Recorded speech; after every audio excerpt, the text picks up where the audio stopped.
guys, second day, oh, third day na pala, third day ng trabaho. Ito, so yan, nalinyahan na siya.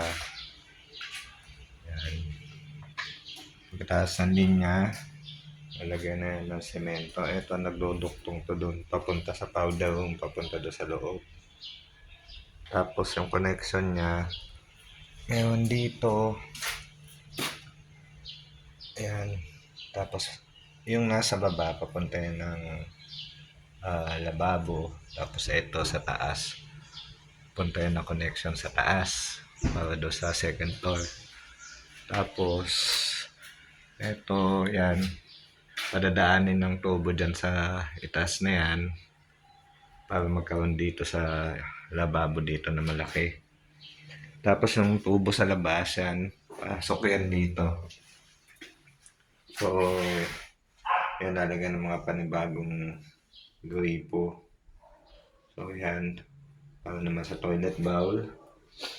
And then pasok tayo dito. So yung kanina na tubo sa labas na pataas, yung nasa baba ay dito yan magko-connect. Pupunta yan dito sa loob ng lababo. So ayan yan guys. So yan, papasok yan dyan.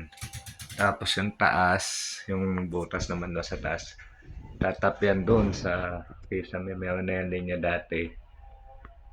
Wala naman siyang sira, so iluduktong na lang siya doon.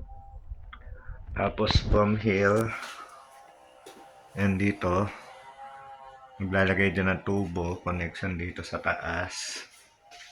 Yan, papasok doon sa loob ng kisame yan.